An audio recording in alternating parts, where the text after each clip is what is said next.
السلام علیکم ورحمۃ اللہ وبرکاتہ۔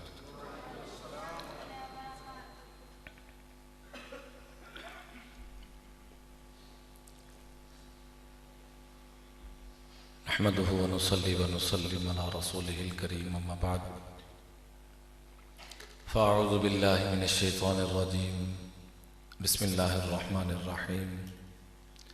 لقد كان لكم في رسول الله أسوة حسنة، وقال النبي صلى الله تبارك وتعالى عليه وآله وصحبه وسلم: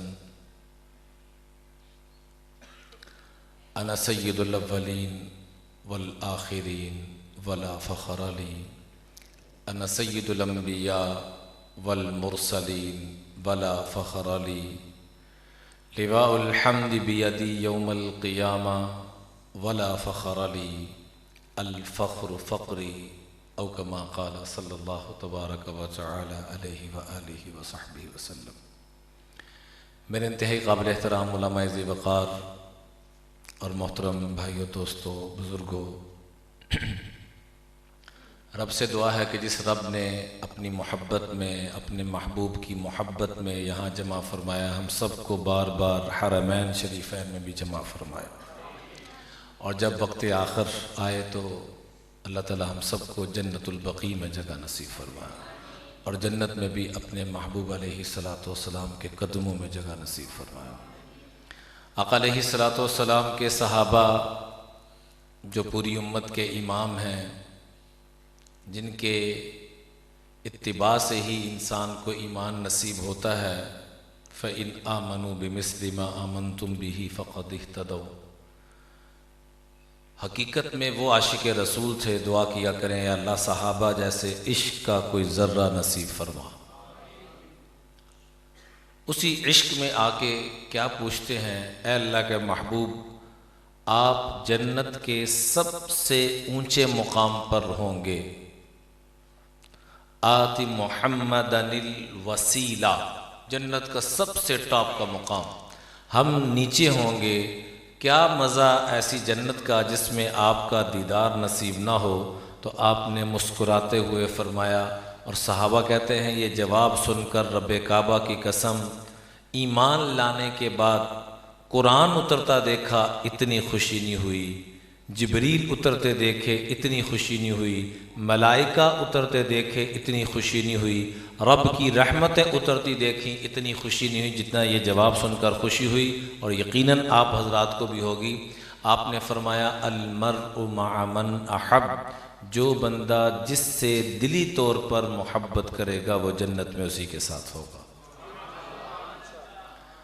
ماشاءاللہ اتنی دور دراز سے دوست احباب میں دیکھ رہا ہوں کہ تشریف لائے ہوئے ہیں۔ اللہ تعالیٰ یہ آنا آپ حضرات کا اپنی بارگاہ میں انتہائی قبول فرمائے، اور اللہ تعالیٰ ہم سب کی بخشش کا، پوری امت کی بخشش کا سامان بنائے۔ اللہ جانتا ہے کہ یہ اللہ سے محبت اور پیارے آقا کریم علیہ الصلاۃ والسلام سے محبت کی نسبت سے ہی ہم سب اکٹھے ہوئے ہیں۔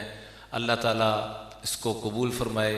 جو ادھر بیٹھے ہیں ان کا تو خطرہ یا شک ہو سکتا ہے کہ یہ شاید اپنی وڈوں کے لیے آیا ہے، اپنی واہ واہ کے لیے آیا ہے، لیکن حقیقت بات یہ ہے کہ جو سامنے مجمع زمین پہ بیٹھا ہوا ہے یقیناً اللہ کی رضا کے لیے آیا ہے۔ اللہ تعالیٰ آپ کی برکت سے مجھے بھی اپنی رضا نصیب فرمائے، اخلاص نصیب فرمائے۔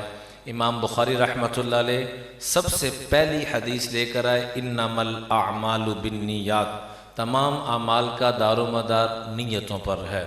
آخری حدیث لے کر آئے، کلمتان خفیفتان علی اللسان ثقیلتان فی المیزان حبیبتان الی الرحمن سبحان اللہ وبحمدہ سبحان اللہ العظیم، کہ یہ دو کلمے زبان پہ بڑے ہی ہلکے، سبحان اللہ، سب پڑھ دیجئے، وبحمدہ سبحان اللہ العظیم۔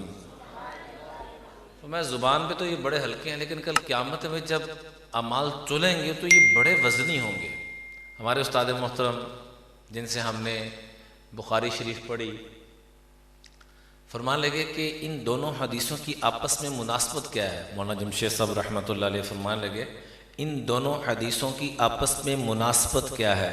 پہلی حدیث امام بخاری لے کر آئے نیت کے اعتبار سے، آخری حدیث لے کر آئے سبحان اللہ و بحمدہ سبحان اللہ العظیم، آپس میں ان کی مناسبت کیا ہے؟ تو بڑا خوبصورت جواب دیا، فرمایا یہاں یہ رہنمائی کی جا رہی ہے کہ اگر نیت ٹھیک ہوئی تو سبحان اللہ بھی اللہ کے خزانوں سے وہ کچھ دلوا دے گا جس کا انسان تصور بھی نہیں کر سکتا، اور اگر نیت ٹھیک نہ ہوئی، پوری بخاری پہ عمل کر لیا، پورے قرآن پہ عمل کر لیا، کچھ نہیں ملے گا۔ تو میرے عزیزو، آپ حضرات بڑے اخلاص کے ساتھ، میرے پاس الفاظ نہیں ہیں کہ میں کیسے آپ حضرات کا شکریہ ادا کروں کہ آپ حضرات اس فتنہ فساد کے دور میں اللہ کی رضا کے لیے اپنا وقت نکال کر رات کے اس پہر میں آئے بیٹھے ہیں۔ اللہ تعالیٰ آپ کو اپنی شیان شان اس کا بدلہ نصیب فرمائے۔ آج میرے عزیزو، ہمارا یہاں بیٹھنے کا ایک موضوع، کچھ ساتھیوں نے کہا کہ اس موضوع پر کچھ گفتگو ہو، اور وہ موضوع یہ تھا کہ سیرت النبی صلی اللہ علیہ وسلم کی روشنی میں ریاست مدینہ، اور اس کے ساتھ میں یہ اضافہ کروں گا کہ ہم کہاں کھڑے ہیں، ریاست مدینہ کیسے قائم ہوئی اور اس کے کیا انوار و برکات آقا علیہ الصلوۃ والسلام کی زندگی میں اور خلفائے راشدین کی زندگی میں، بعد میں مسلمان حکمرانوں کی زندگی میں کیا کیا اثرات اس کے مرتب ہوتے چلے گئے، اور آج میں اور آپ کہاں کھڑے ہیں۔ عام طور پہ جب ریاست کا نام آتا ہے تو فوراً ہمارے ذہن میں یہ ایک بات آتی ہے، کہ ریاست کا جب نام آیا ہے تو یہ مضمون ہے ہی ریاست کے لیے نہیں میرے عزیزو۔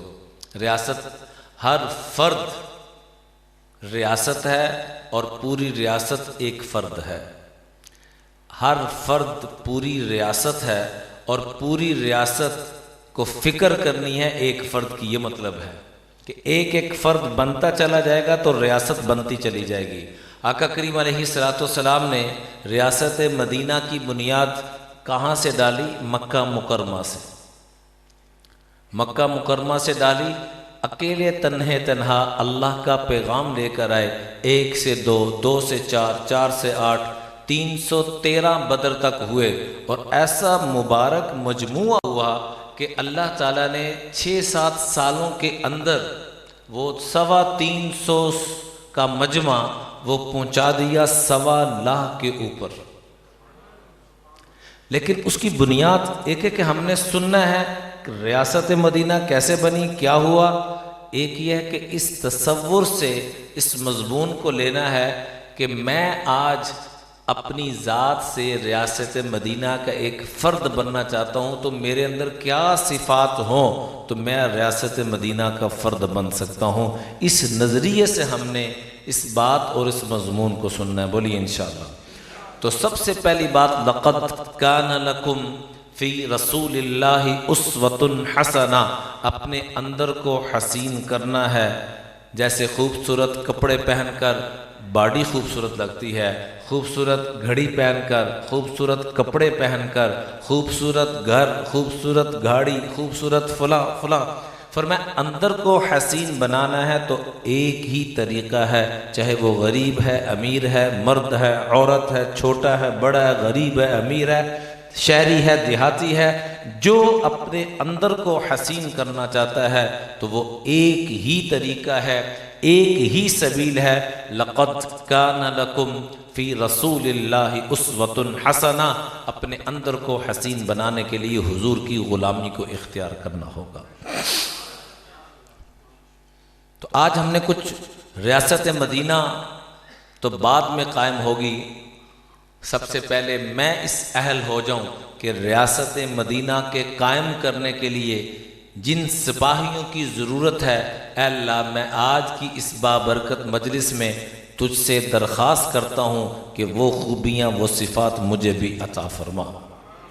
سب سے پہلی خوبی، سب سے پہلی صفت، آقا علیہ الصلوۃ والسلام نے جب اعلان فرمایا تو سب سے پہلا پیغام کیا دیا لوگوں کو؟ یا ایھا الناس قولوا لا الہ الا اللہ تفلحوا، اے لوگو لا الہ الا اللہ کو دل میں اتار لو، محمد الرسول اللہ صلی اللہ علیہ وسلم کو جسم پہ سجا لو تو تم دنیا آخرت میں کامیاب و کامران ہو جاؤ۔ لا الہ الا اللہ یہ کوئی چھپا نہیں سکتا، محمد الرسول اللہ یہ لا الہ الا اللہ یہ کوئی دکھا نہیں سکتا، محمد الرسول اللہ یہ کوئی چھپا نہیں سکتا، محمدی ہونا ہر نسبت سے نظر آئے گا۔ لا الہ الا اللہ اتنا دل میں اتر جائے کہ جہاں دیکھیں اینما تولو فثم وجہ اللہ، جہاں دیکھیں اللہ نظر آئے، رب المشرق رب المغرب رب المشرقین ورب المغربین رب المشارق، انا زینا السماء الدنیا بزینۃ الکواکب والصافات صفا فالزاجرات زجرا فالتالیات ذکرا ان الہکم لواحد، تم سب کا الہ ایک اللہ ہے۔ حسبی اللہ میرا اللہ میرے لیے کافی ہے، للہ ملک السماوات والارض ساری کائنات کا بادشاہ اکیلا کون ہے؟ اللہ۔ یخلق ما یشاء جو چاہتا ہے پیدا کرتا ہے، یہب لمن یشاء اناسا جسے چاہتا ہے بیٹیاں عطا فرماتا ہے، ویہب لمن یشاء الذکور جسے چاہتا ہے بیٹے عطا فرماتا ہے، ویجعل من یشاء عقیما جسے چاہتا ہے بانجھ بنا دیتا ہے۔ قل اللہم مالک الملک تؤتی الملک من تشاء وتنزع الملک ممن تشاء وتعز من تشاء وتذل من تشاء بیدک الخیر انک علی کل شیء قدیر جسے چاہتا ہے عزت کے جولوں میں جول دیتا ہے، جسے چاہتا ہے ذلت کی کھائیوں میں پھینک دیتا ہے، جو چاہتا ہے جتنا چاہتا ہے وہ جس کو چاہتا ہے اتنا رزق عطا فرماتا ہے۔ تولج اللیل فی النہار وتولج النہار فی اللیل وتخرج الحی من المیت وتخرج المیت من الحی وترزق من تشاء بغیر حساب، رات سے اندھیری رات سے صبح کے اجالے کو نکالنے والا کون ہے؟ سارے ذرا محبت سے بولیے کون ہے؟ اللہ۔ اور صبح اجالے سے اندھیری رات کو نکالنے والا کون ہے؟ ذلت کے نقشوں سے عزت کی چوٹیوں پہ پہنچانے والا کون ہے؟ اور ذلت کی کھائیوں سے عزت کی چوٹیوں پر پہنچانے والا کون ہے؟ اور عزت کی چوٹیوں سے ذلت کی کھائی میں پھینکنے والا کون ہے؟ اللہ۔ قل ارأیتم ان جعل اللہ علیکم اللیل سرمدا الی یوم القیامہ من الہ غیر اللہ یأتیکم بضیاء، اللہ صبح تک قیامت کی صبح تک اس رات کو رات ہی رہنے دیں، کون طاقت ہے جو اس کو صبح میں تبدیل کر سکے؟ قل ارأیتم ان جعل اللہ علیکم النہار سرمدا الی یوم القیامہ من الہ غیر اللہ یاتیکم بلیل تسکنون فی، اللہ اس صبح کو قیامت کی صبح تک صبح بنا دے، کون ہے جو اس کو رات کے اندر میٹھی نیند کے اندر تبدیل کر دے، ساری زندگی متاثر ہو جائے، کون ہے جو سورج کو نکال کے پھلوں کو پکاتا ہے، کون ہے جو چاند کو لا کر اس میں مٹھاس پیدا کرتا ہے؟ اَأَنْتُمْ أَنْشَأْتُمْ شَجَرَتَهَا أَمْ نَحْنُ الْمُنْشِئُونَ، کیا تم درختوں کو پیدا کرتے ہو یا اللہ درختوں کو پیدا کرتا ہے؟ اَأَنْتُمْ، اللہ میرے آپ سے سوال کر رہا ہے، اَأَنْتُمْ تَزْرَعُونَهُ أَمْ نَحْنُ الزَّارِعُونَ، کیا زراعت کھیتی باڑی تم کرتے ہو یا اللہ کھیتی باڑی کو پیدا فرماتا ہے؟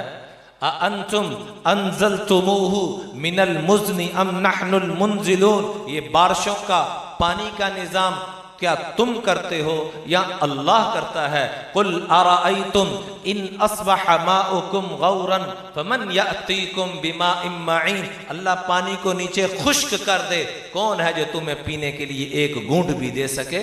امن خلق السماوات والارض وانزل لکم من السماء ماء فانبتنا به حدائق ذات بہجہ ما کان لکم ان تنبتوا شجرها االہ مع اللہ، بل ہم قوم یعدلون، کون ہے وہ ذات جس نے زمین و آسمان کا نظام بنایا، تمہارے لیے پانی برسایا، تمہارے لیے نہروں کا نظام بنایا، اگر یہ اللہ نہ کرتا اِلٰہٌ مع اللہ، کیا تمہارے پاس اللہ کے علاوہ اور کوئی الہ ہے؟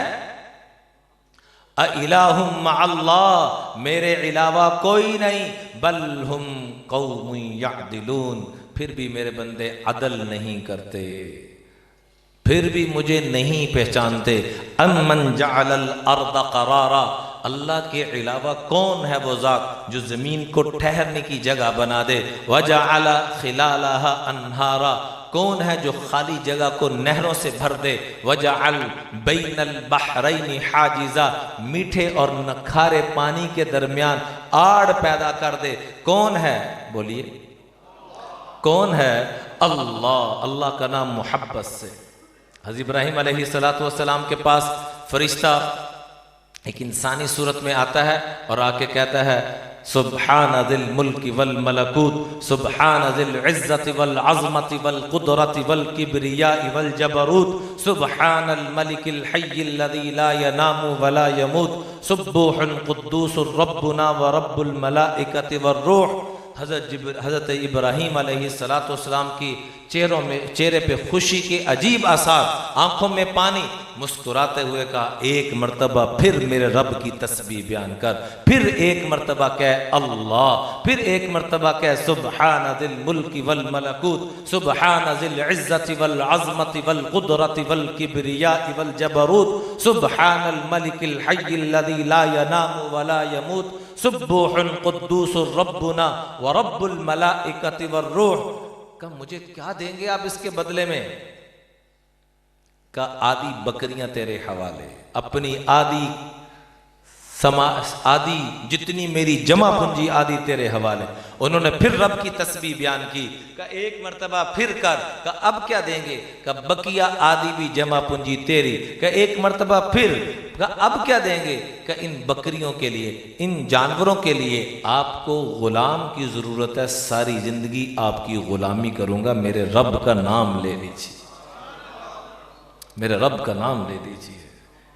اس لیے جب بھی اللہ کا نام آئے تو دل کی محبت کے ساتھ، دل کی اتھا گہرائیوں کے ساتھ، دل کے وقار کے ساتھ پتہ لگے کہ ہم کسی عظمت والی شان جو پوری کائنات میں ایک ہی ہے، میں اس کا نام لے رہا ہوں، تو ریاست مدینہ اس وقت تک قائم نہیں ہوگی جب تک دلوں میں رب کا قرار، رب کی عظمت نہیں آئے گی۔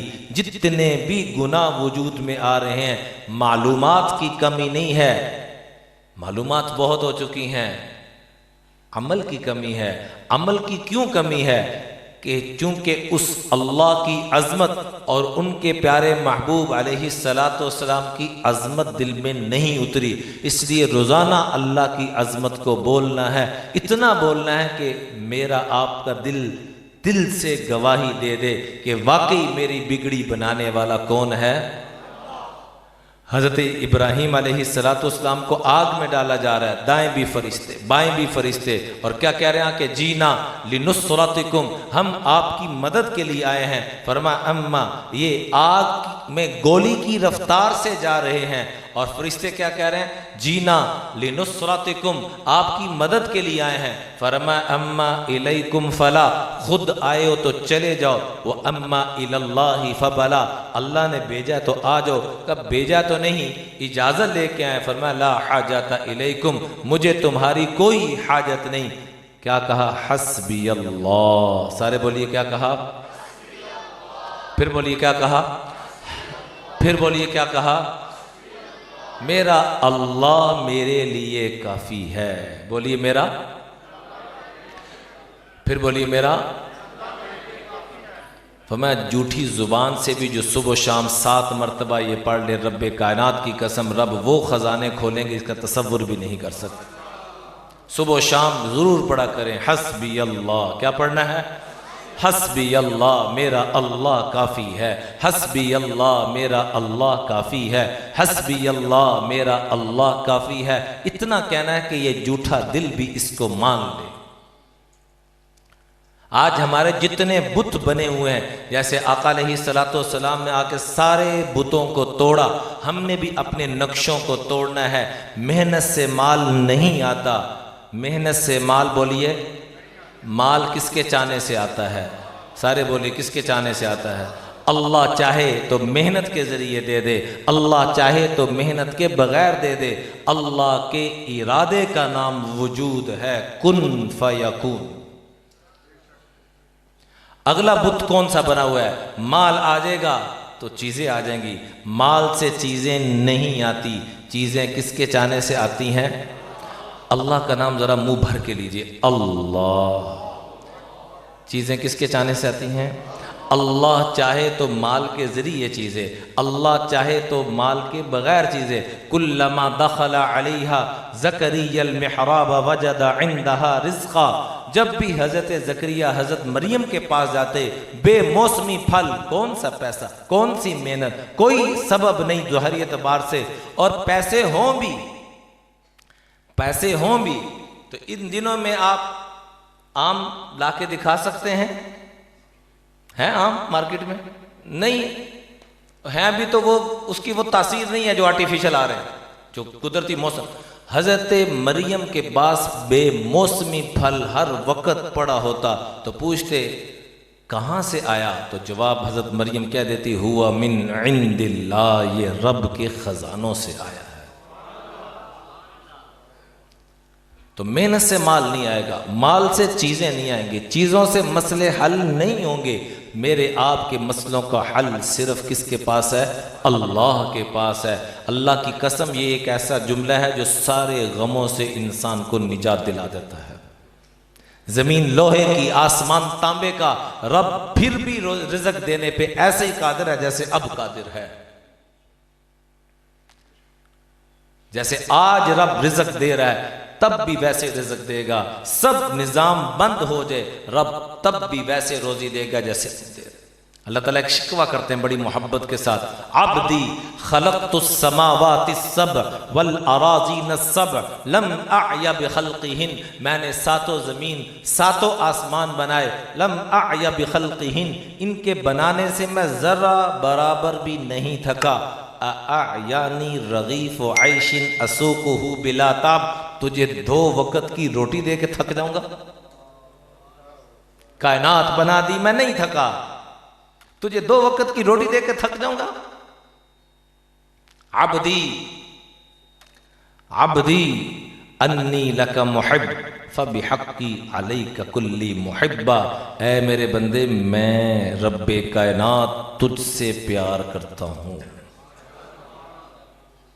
اے میرے بندے، میں رب کائنات، میں رب محمد صلی اللہ علیہ وسلم، میں تم سے پیار کرتا ہوں۔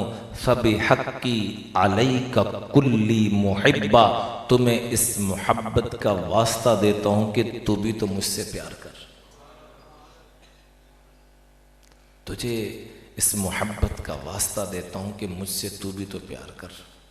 آئیے میرے عزیزو، آج دل سے تمام جتنے بھی وہ جذبات ہیں ان کو ختم کریں اور نیت کریں کہ میرا اللہ مجھے دیکھ رہا ہے۔ مجھے کون دیکھ رہا ہے؟ حضرت عمر رضی اللہ عنہ کے دور میں ایک نوجوان کو ایک عورت نے گناہ کی دعوت دی، تو جو ہی اس نے گناہ کی دعوت دی، انہوں نے فوراً قرآن پاک کی آیت پڑھی، ان الذین اتقوا اذا مسہم طائف من الشیطان تذکروا فاذا هم مبصرون۔ یہ آیت مبارکہ پڑھنا تھی، ساتھ ہی بے ہوش ہو گئے۔ جب ہوش آیا تو گھر میں پہنچ چکے تھے، اٹھا کے لوگوں نے پہنچا دیا۔ باپ نے پوچھا بیٹا کیا ہوا؟ کہ ابا جان گناہ کی دعوت ملی تو میں نے قرآن پاک کی آیت پڑھی، قرآن پاک کی آیت پڑھی، میں بے ہوش ہو گیا۔